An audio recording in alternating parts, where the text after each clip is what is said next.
Something happened to Mike?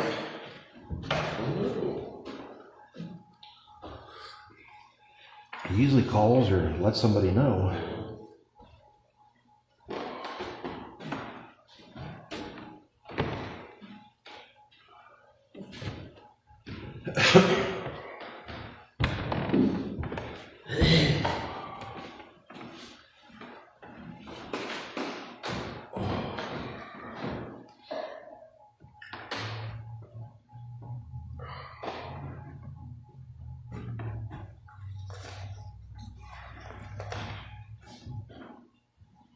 There's Mike. How you doing, Mike? Hey, Mike. Good morning. Good morning.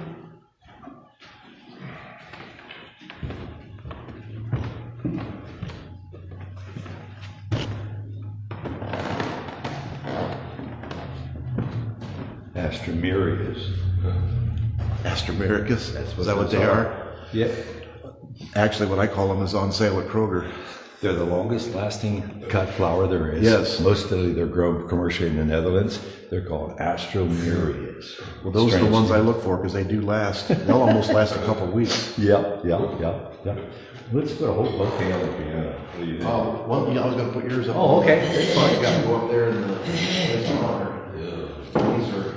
I had more peonies this year. Oh, yeah. Man, they're just plentiful this year. I only have 3 bushes covered by weeds, and I had more this year than I've ever had in the 20 years I've lived in that place. Huh. Yeah. Mine have just got the buds on them now. They don't have the flowers yet. There's just like tulips, there's and daffodils, there's early, mid-season, and late. Yeah. We like all that April rain we had.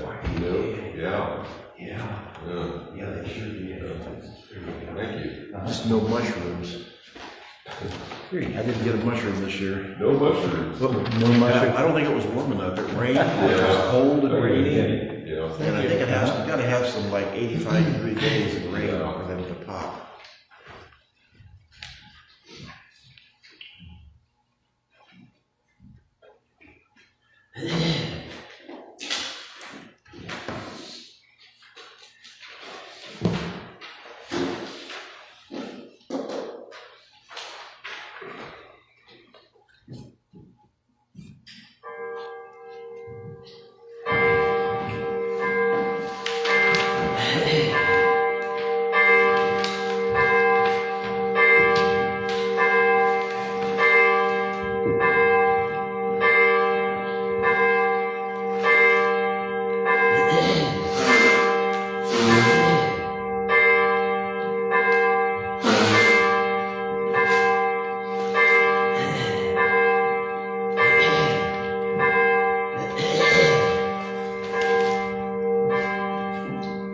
Today's fish day also. Oh, yes. Remind me again when we get there.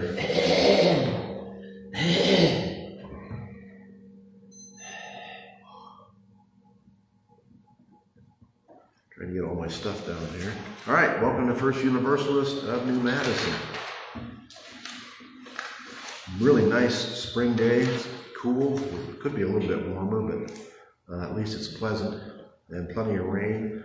Farmers are still having trouble. They're having trouble getting to the fields. So we hope for a little bit of cessation of rain for here a little bit, because we're getting to the growing period thing where you're going to have to change from the long season crops to the short season corn or beans or whatever, which is a big change if they have to do that. Any announcements?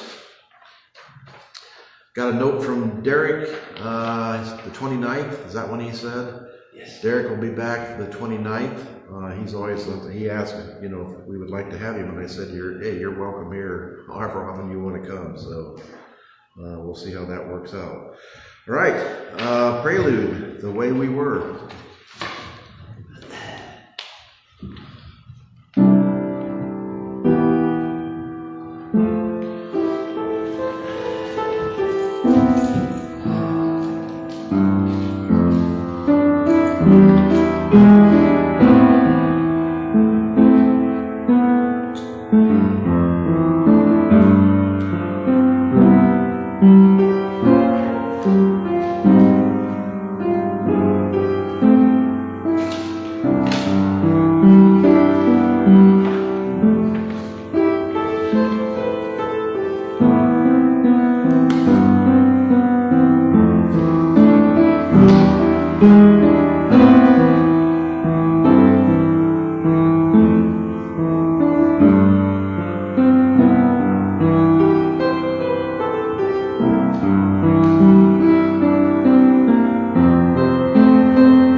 Good reminder for nostalgia, the way we were when the church used to be packed. You remember those days? The way we were when the country used to be united and everybody would help together and help other people instead of trying to detract from other people. So we'll see if we can get back to those days. Nostalgia is not just looking back, it's hopefully looking forward. We're talking about, and we had, which I'm already doing, I'm already falling back into my bad ways. We've had people say that there's too much concentration on politics and too much concentration on doom and gloom. So we're going to look at, Tara did a thing at New Madison called at New Carlisle called Holy Hilarity, where she was looking for humor in the Bible. I listened to her and I read her script and really didn't understand it, so I started doing my own research and I stumbled on Elton Trueblood. Is anybody familiar with Elton Trueblood? I'll give you a little bit of history of Elton Trueblood, but he wrote Humor in the Bible as one of his books, which I just found out about Saturday. So I went to the Earlham Library, where they have, he's a Quaker, and actually he founded Earlham School of Religion, which is pretty impressive. In 1960, he founded the Earlham School of Religion, Elton Trueblood. So anyway, I went to the Earlham Library to get his book. Summer season, they're closed Saturday and Sunday.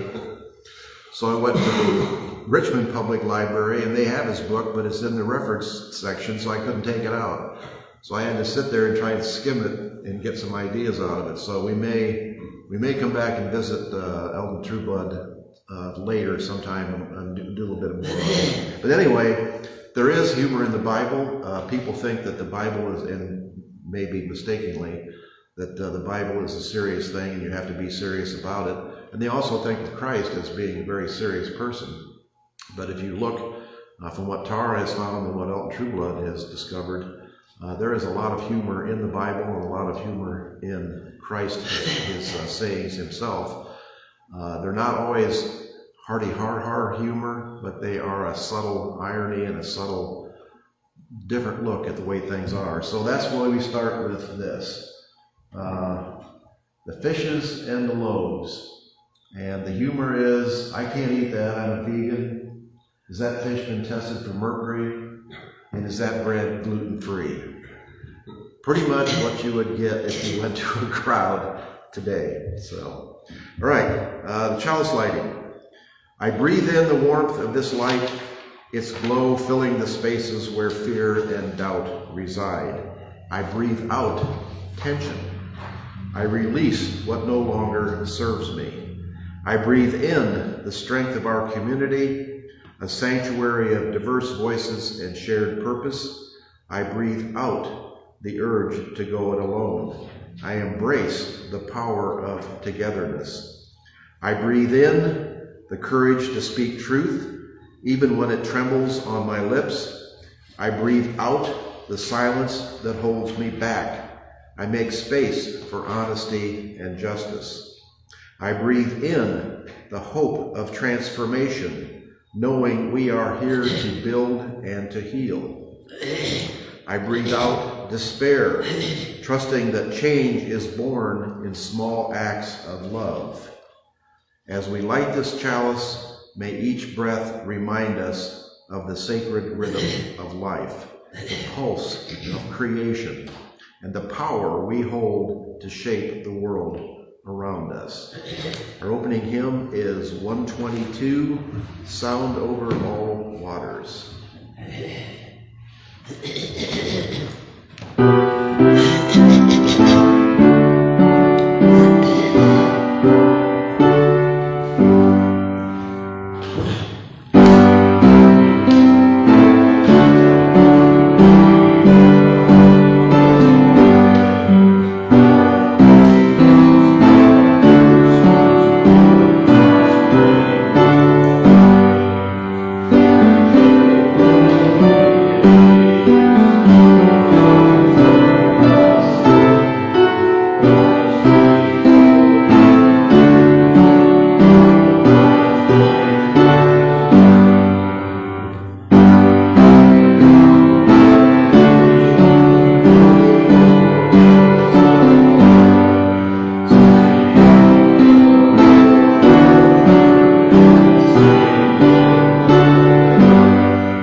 Rise, hope of the ages, arise like the sun. All speech flow to music, all hearts beat as one.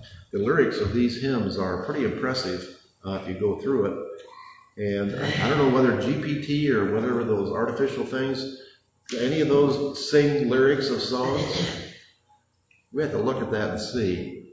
I'm going to look into that and find out. Okay, because music in church, you got to have the music part, but it'd be nice to have the lyrics just as well. And since none of us who are here can sing, it's kind of a limitation. All right, our affirmation. A prayer, and I've done this before, but we'll do it again. A prayer on a child's vaccination day. For this moment that we've waited for getting through this together, for each child who holds out an arm and says, I'm ready. For the caregivers who sustain us, for the scientists who made this day possible, for the teachers who will breathe easier, for the frontline workers who keep things running, for the doctors and nurses who work through exhaustion, for our elders, the keepers of knowledge, for the makers of masks, for the bakers of bread, for the words that soothed when hugs weren't possible, for finding new ways, for making it through, for those who didn't make it through, for all that we've learned, for all that we've lost, for the healing we need, for the tears of relief, for the fears we still hold, for the journey ahead, for the future, for hope, for each other, by Catherine Klein. And the reason I brought that in today, I thought it was appropriate, the vaccination schedule just came out from the Human Health Services, and they have discontinued recommending vaccinations, COVID vaccinations for pregnant women and healthy children against all scientific advice. That is what we are facing. So, a very appropriate prayer. For children's story, actually let me do the second cartoon I found. You see those on the back of cars? Yeah. Must be missionaries. So there's plenty of humor there.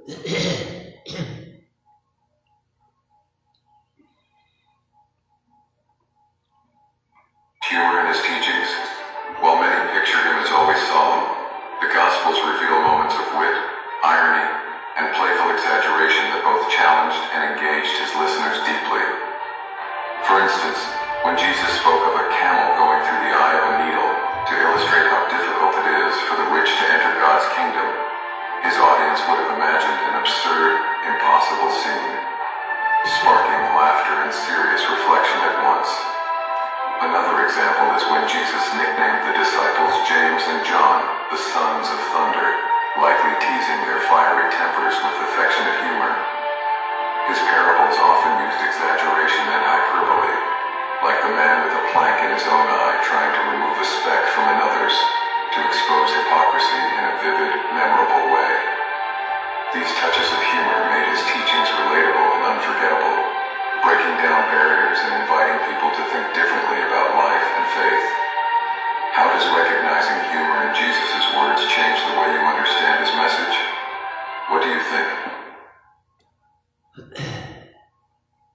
What do you think? Does it help understand the message? And it's a subtle humor, and that's the reason we're gonna look at it. He basically holds up to ridicule and maybe makes fun of people like the Pharisees who took everything very seriously. That is the whole point of parables. You try to avoid insulting someone directly, but you do insult them in a kind of backhanded way, a left-handed compliment, as we put it. All right, joys and concerns. Do we have any specific? Roberta's not here today, just need to take a day off. So actually we'll light a candle for, a lot of people aren't here today. Ty's not here, Roberta's not here, Mary and Cecil, Lou and Denise, Margaret, the people who we used to see every Sunday and we're not seeing now, hopefully they are doing well. And would be nice to hear from them, even on email or a little note, that everything is doing all right. If they need anything, to let us know. Paula, Charlie, yeah. Paula. And they're usually here, but we know where they are. They're with family. Yeah. And we know they're being taken care of. And that would help. I guess what I'm saying is, on the other people who are not here, Margaret we hear from every once in a while. I think she's doing all right. Ty, we know he comes when he's able or feels comfortable. But Lou and Denise, we haven't heard anything from them. We know they're moving to family up in, I guess, Michigan. So, but it just helps if we know that everything is doing all right for everybody. All right, Israel, things are basically getting worse. The talks of peace have broken down again. The Israelis have opened up, and this is the sad thing we just heard about yesterday. There was no food distribution for 3 months. The Israelis have opened up a new food distribution site, 2 of them actually. But when the people who were starving rushed in, the Israelis' army opened fire on them. Over 40 people were killed trying to get to the food distribution sites. It's like, I can't imagine anything. It's like setting up a fly trap and then squashing the flies when they show up. It beggars the imagination. What is the thought process? What is the rationale? That Judaism has been, since time immemorial, the religion that cared about other people. And this still is the religion that cares about other people. There are Jews in Israel who protest. There are Jews in the United States who are being arrested for protesting the Israeli actions in the United States. So it is nothing is 100% one way or the other, but it is disheartening to see the entire nation basically standing behind an apartheid position. Ukraine, nothing has improved there. The Russians make promises and then go back on the promises. They are killing. And even our president has noticed that they're still bombing and sending missiles into Ukrainian cities, even though the peace process is supposed to be in line. So basically, it's a pretty discouraging week. As I said, we're having trouble with the new, well, you can go from one end of the government to the other. People are being laid off. Scientists are being laid off. They just had an announcement this morning. I listened to the radio on the way in. Drug overdose deaths are down 20 or 25% from last year. And the agency that did that has just been closed.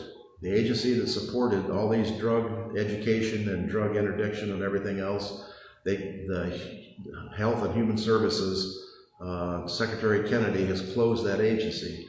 Says he's folding it into another agency, but 20 or 25% of their people have already been fired. The offices in the regional offices around the country have been closed. And he was asked during an interview, what is the plan for that? And as the usual answer is, we're making it better and eliminating waste. So, and this is proceeding throughout the government. Programs that work are being closed and people are being fired. So, a candle for the future of the country, I guess, is what we're going to say. Anything else? Yes? A candle in memory of our congregant friend, Jill Vanneman. She passed away last week. And also a candle for the comfort and the care, continuing care of her family. Our hearts go out to them. If you read Jill's obituary, she obviously, and through our association with her over the years, she was quite a leader in her church as well as her community. She was a businesswoman, an educator. She worked for charitable causes, and I know that she'll be missed not only by her family, but the El Dorado congregation and certainly those who knew her. Jill Vanneman. Jill Vanneman, yes, a candle for Jill, who basically chose to go to hospice and stop treatment for dialysis or for kidney failure is what it was. Something that, as we all get older, we all need to be aware of and to be ready to face whatever our determination will be. And so support for her family, support for the El Dorado congregation. much like ours, no new people coming in, and a question of how long you can persevere and how long you can keep the tradition going with reduced. And it's not the income that's reduced, it's the personality, it's the people that are reduced. And I don't have a solution for that, unfortunately. All right, anything else? Natural disasters, floods, tornadoes continue. Part of my general complaint, FEMA has been shut down. The people in North Carolina, there's no FEMA help there. In Arkansas, with Governor Huckabee, who used to be the secretary or spokesperson or something for the president, asked for an emergency declaration for tornadoes in Arkansas, refused. These are people that voted for this administration that are being refused help, and yet they all are still in complete support. They all are saying that he has a plan and we'll figure it out. I have my questions. So. All right, one more candle for those thoughts and prayers, those hopes and desires, those fears and trepidations which we are not able to voice and maybe aren't aware of. All right, our message. Let's go ahead and start with, basically it's humor in the Bible, and Elton Trueblood is who I stumbled across, so we'll do a little bit of history on Elton Trueblood first before we get into that. One of his quotes, "A man has made at least a start on discovering the meaning of human life when he plants shade trees under which he knows full well he will never sit." He plants shade trees which take 40 years to grow, and he is never going to make it for 40 years. A belief in the future, a belief in helping the people that come behind you who you do not even know. When you plant a shade tree at your house, and particularly if you don't have any kids, you don't have any idea who's going to enjoy that shade tree. And as I'm finding out, as we deal with different things of real estate, and as we deal with things at the church, some people don't like shade trees. Some people want to cut down every tree that's available because it throws leaves on the ground and drops twigs and things. So everybody has a different perspective, but mine will be always the more trees, the better. Okay, Elton Trueblood, as I told you, he founded the Earlham School of Religion, and like anyone else, he is, and that's what I discovered most importantly, is a mass of contradictions. He was born in 1900 in Iowa. He went to college in Iowa, and then being the intelligent person that he was, he got his degrees, his graduate degrees in Harvard and Johns Hopkins. He had a doctorate of philosophy from Johns Hopkins and a master's from Harvard. He was appointed as the chaplain of Stanford University and had tenure as a Stanford University professor and taught philosophy there. And from Stanford University, which has a stellar degree, which has a reputation, which is, it's like for the West Coast is what Harvard and Princeton are on the East Coast. He chose to go from Stanford University to go to Earlham College in Richmond, Indiana. The reason was he has a Quaker history and had faith and believed and supported small colleges. So he gave up the prestige and everything that went along with being a professor at Stanford to come to a little no-name, and this is when he came here in the 40s, Earlham was a no-name little podunk college. And he had a large part in making sure that Earlham became the outstanding college that it is today, not just among Quakers, but among the general population. And as I said, he also started, at the time, Quakers did not have a seminary. Quakers, and if you're familiar with Quaker services, they have the quiet service where sometimes they don't even have an actual pastor that leads. It's the spoken service. So they didn't feel the need for pastors. He believed and basically implemented the idea that you need extra training and you need special training to shepherd the flock as they go along. So he also founded the Yokefellow Institute, if you're familiar with that. Yokefellow is like a prison ministry and is now all over the country. Kind of an interesting sidelight. Tara told me last night when I was talking to her, that's how she ended up. We came to Pleasant Hill, she as a pastor. She did not have a seminary degree. She went through a thing at the Church of the Brethren have, which is like a home school, where you learn, you get your pastor credentials and get ordained just from taking courses through the church itself.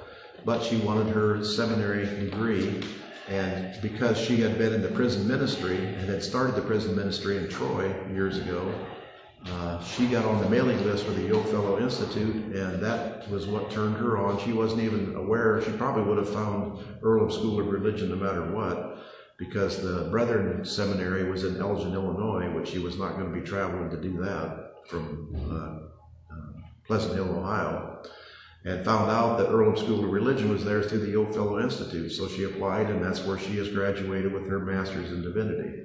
And she has her doctorate from California. So that's a connection that we found that we had with Elton Trueblood. The amazing thing was he was a very conservative person and a lifelong Republican, which at first I didn't hold that much against him, because lifelong Republicans in the 40s and the 50s, you think of Dwight D. Eisenhower, Robert Baker, you think of all the Republicans who used to hold the Republican banner high, were respectable people who had faith in the country and who were patriots first and Republicans second, which has basically vanished from the Republican Party now. But she was told by someone at Earlham that when Trueblood was there, if he found out you were a Democrat, you got fired from the office. You got fired from the job. Wow. So that is, to me, is a shock, and I'm not sure. I'm going to have to try and follow that down and see. And that basically, that was hearsay from her. It wasn't anything, but that's something that I want to look at. But anyway, the reason he was a lifelong Republican was that he has been friends and confidants of the Republican presidents throughout the history. He was born in 1900, graduated in the 26s, 1926 and 27. He was a personal friend of Herbert Hoover, gave religious presentations at the White House for Herbert Hoover. And the reason, one of those reasons he became friends with Herbert Hoover is that Hoover was one of the 2 Quaker presidents that we've had in the United States. Who's the other? Richard Nixon. Richard Nixon was a Quaker. And Trueblood was also a good friend of Richard Nixon and stood behind him the whole tenure of his presidency. So the question is, in my mind, is Trueblood the kind of person who takes somebody at face value with what they tell you? Or is he someone who looks through and sees what's actually going on with the person? Hoover, I don't have a big argument with. Hoover supported the Lend-Lease plan for World War I in Europe and helped rebuild Europe. He just had mistaken economic advice during the Depression and thought that everybody has to make it on their own and the government shouldn't do anything, which we are now reliving again now, which will probably have the same effects that they had during the Depression, that the Depression was made worse. So Hoover has a terrible reputation for a mistake he made on that. Nixon talked a good game. Nixon started the EPA. Nixon was in favor of many of the semi-liberal things that are going on now, but he had a devious backside that believed that might makes right, or the end justifies the means. I will go ahead and cheat on politics so I can get reelected. It's more important for me to be reelected, which once again reminds me of what we're seeing today. So anyway, Trueblood was a friend of both of these, gave presentations in the White House. He was appointed by Eisenhower to be the head of the religious study in the government at the time, which was kind of interesting. He gave the invocation at the 1972 Republican National Convention. He supported Nixon's foreign policy, including the Vietnam War. And this is a Quaker who wrote like 30 books on Quaker theology and on theology and philosophy in general. So you can see that there's a combination, or there's a contradiction between what you would think a Quaker would be like and what he lived out in his life. Trueblood once described America as a cut flower civilization. Our culture, he argued, is cut off from its Christian roots like a flower is cut at the stem. Though the flower will hold its beauty for a time, it is destined to wither and die. Does that sound like a typical Republican? The past is better. We've lost our connection with the past. We need to go back to the past. America is like a cut flower. It's been cut off from its roots, which is the faith of our fathers, the Christianity that imbued the United States from its beginning. And even though it looks fine now, which is when he was talking in the 50s and the 60s, it is bound to wither and die without its roots, without its connection to its roots. That part is a true conservative understanding. He was known, on the other hand, he was known for maintaining an internationalist perspective. He served many years as the permanent representative from the global Quaker community to the World Council of Churches, an organization he helped bring into being, the World Council of Churches, not a current Republican or even at the time after Eisenhower, not a time that's not a thing that became a part of the Republican orthodoxy, basically. In the introduction to his book, The Humor of Christ, Elton Trueblood tells of a family devotional. He was reading from the Sermon on the Mount and came to the section where Jesus says, "Why do you see the speck that is in your brother's eye, but do not notice the log that is in your own?" This is Matthew 7, verse 3.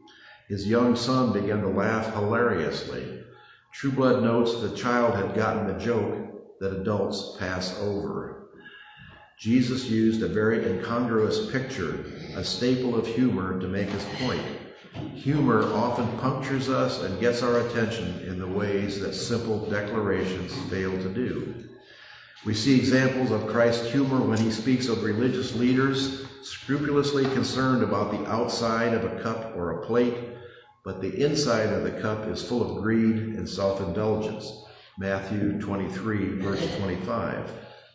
Or again, religious leaders are so concerned about ceremonial cleanliness that they will strain out a gnat, an unclean animal according to the law, but swallow a camel, another unclean animal. Such incongruent images may have resulted in laughter from his audiences. Trueblood notes the value of such humor.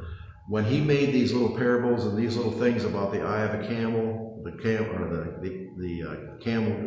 person can't get through the eye of a camel, or people literally had a vision of what that was about, and that was totally unheard of at Christ's time, for people to make that kind of an incongruous example that they could actually see in their mind's eye.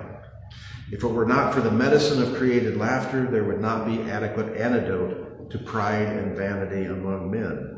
God has created us with a self-consciousness which makes conceit possible, but he has also made us able to laugh and thus provides a balance to our danger. That's page 36 from his book.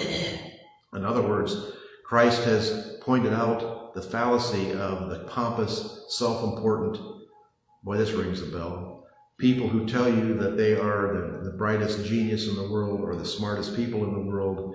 He points out the humor and the fallacy, and he does that not by pointing it out directly, but by pointing it out by example, by the use of parables. Recognize the humor in the teaching of Christ as one step in seeing the many facets of Christ. We get the impression that Jesus laughs, but he also weeps. He becomes angry, he can be stern, but he can also be loving and gentle. Christ himself says, "Whoever has seen me has seen the Father." That was from John 14, verse 9. Jesus helps us see God more clearly. Another example he used was Luke 5, verse 39. "And no one, after drinking old wine, wants the new, for they say the old is better." And that was an understanding of anybody who drinks wine. Wine that is aged, mellows, is much better than brand new, fresh, raw, hard, harsh wine. And one of the things they talked about was the old wineskins, why nobody wants wine out of the old wineskins. You don't put new wine in old wineskins. This is an understanding that anybody in the Middle East who uses wineskins would understand. Old wineskins are weakened and cracked as they get older and they dry out and they become brittle. When you put new wine in and it ferments, the old wineskins have a tendency to explode. So you do not reuse old wineskins. That's something that everybody in those days understood. He also made quotes that are humorous, like Matthew 7, verse 16, that grapes are not gathered from thorns and figs are not gathered from thistles. Something that is very visible, very understandable to the people he was talking about. Trueblood also talks about the deepest conviction of all Christian theology is the affirmation that the God of all the world is like Jesus Christ, because the logical development from the relatively known to the relatively unknown, that procedure is not from God to Christ, but from Christ to God. In other words, people don't understand the development from God coming down to Christ. They relate to Christ as a human being, as a person, and that enables them to relate to God as something who is farther away, much distant, and much less explained. If we take this seriously, we conclude that God cannot be cruel or self-centered or vindictive or even lacking in humor. I have a bone to pick there, because God can be cruel, God can be self-centered, and God, we all know from the Old Testament that God can be vindictive. What people don't realize is that God does have a sense of humor. There's a senior minister from the Melbourne church, Rob Buckingham, has done some research on Trueblood, and he said the humor of Christ is the title of a very old book by the Quaker author Trueblood, in which he examines 30 humorous passages. In English, the humor of the Bible doesn't always come through. Christianity and some Christians have become far too serious. Some church services over the year have been devoid of humor. Religious people are so often characterized as glum, and yet with a book that has hundreds of verses about joy, gladness, and delight, and a creation that is full of color, flavor, and beauty, should not the people who are created in the image of God reflect those same qualities? So what he's saying is, as the Bible was written in Aramaic and Greek and Hebrew, humor doesn't translate very well from one language to another. Subtle phrases, subtle understandings disappear when you try to translate them literally to another understanding. And they point that out in the Humor of Christ, the book, The Humor of Christ. Because of the need to explain the suffering of Jesus, the sad parts can overwhelm the happy parts. But Jesus was not only the man of sorrows, relating to his work on the cross, and that even that he endured with joy in Hebrews 12. In fact, Jesus taught his followers that their sadness would only be for a short time, and that his ultimate goal was for their joy to be full. John 16, 19 through 24. You will grieve, verse 16. You will grieve, but your grief will turn to joy. A woman giving birth to a child has pain because her time has come. But when her baby is born, she forgets the anguish because of her joy that a child is born into the world. So with you, now is your time of grief, but I will see you again. You will rejoice, and no one will take away your joy. Some may want to point out that the Bible records that Jesus wept, not that Jesus laughed, but this is mentioned because it was news. That is, an unusual event. Our newspapers don't tell us that the sun rose this morning. They don't report on all the people who made it to work. The news reports unusual events, otherwise it's not news. The Bible doesn't record that Jesus laughed because it wasn't news.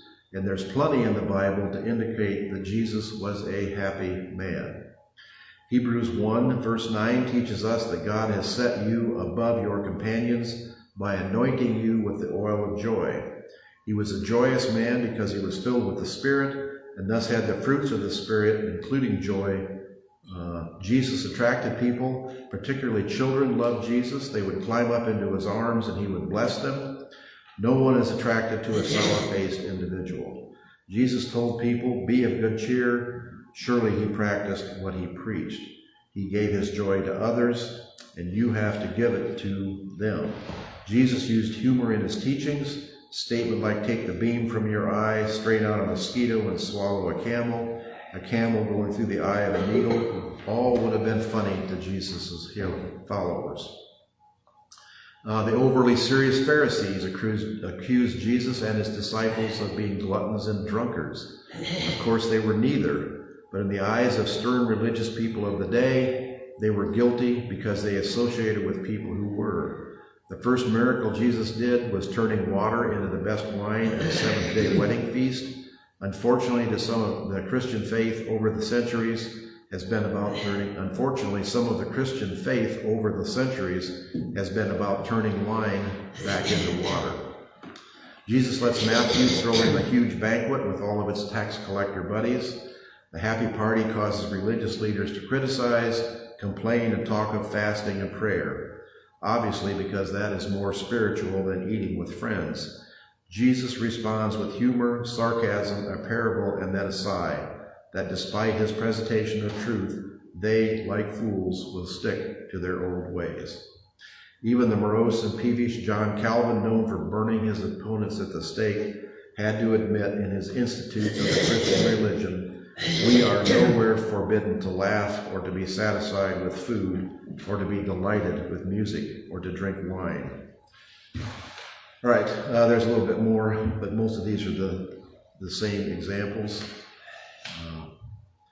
I'm glad Jesus messes up many people's theology. Many people could do with their theology being messed up. So let us set aside the notion that Jesus was a humorless, grim-faced, dour, unsmiling prude. We serve a joyful Savior. He was the man of sorrows. He is now the man of gladness. Let us imitate him and be people of joy that Jesus made us to be. So basically, let us skewer the pompous. Okay, comments, questions? You want to hear more about Elton Trueblood in the future? I'm going to go ahead and when the Earlham Library opens, get his book out and read 30 examples. I did find in perusing the book that Elton Trueblood is a true college professor, philosopher. His thought process is dense. His vocabulary is immense.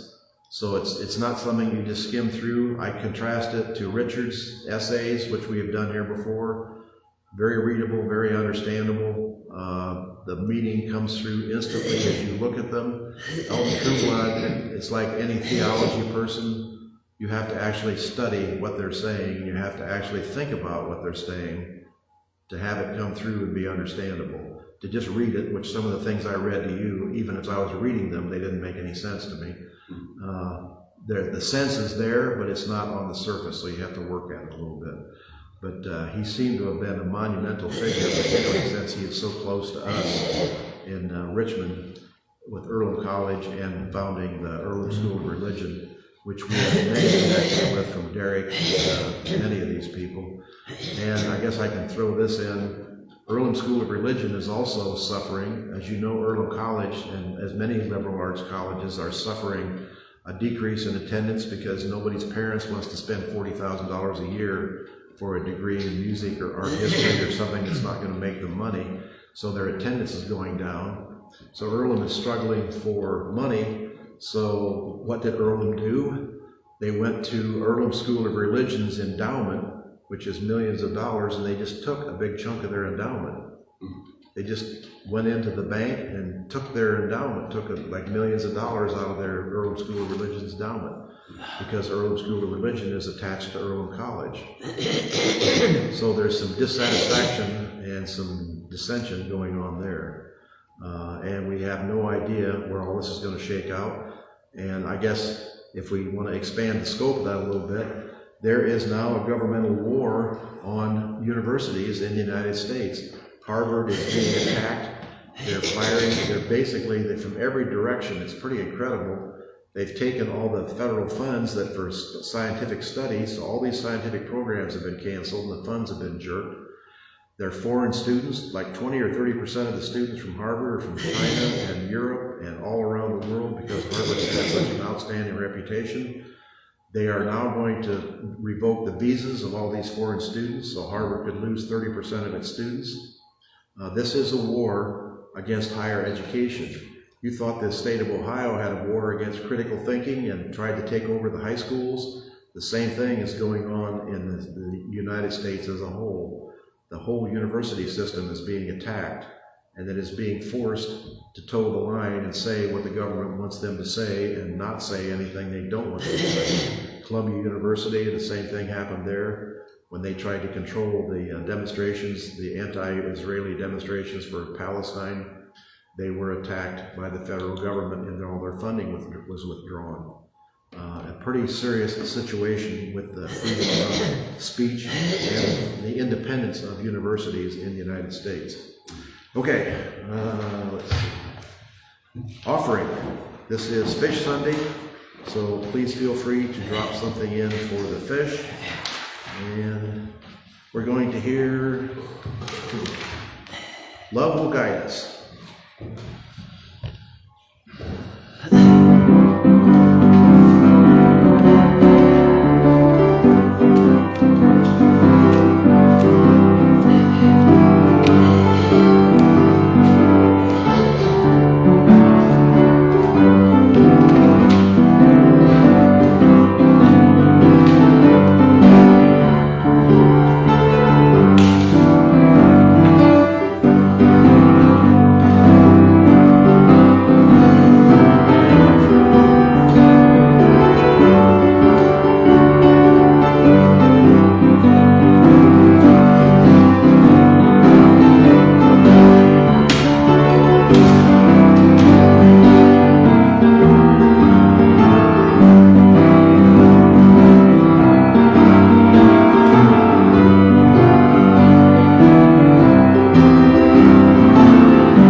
Spirit of Life.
Spirit of life, come to me, sing in my heart all the stirrings of compassion.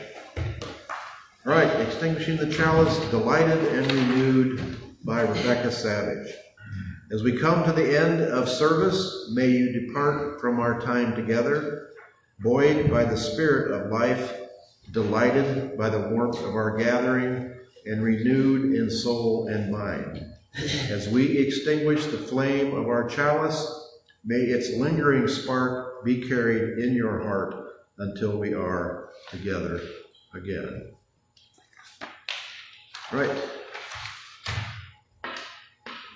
Our postlude is Keep the Sunny Side Up.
Keep the sunny side up, yes.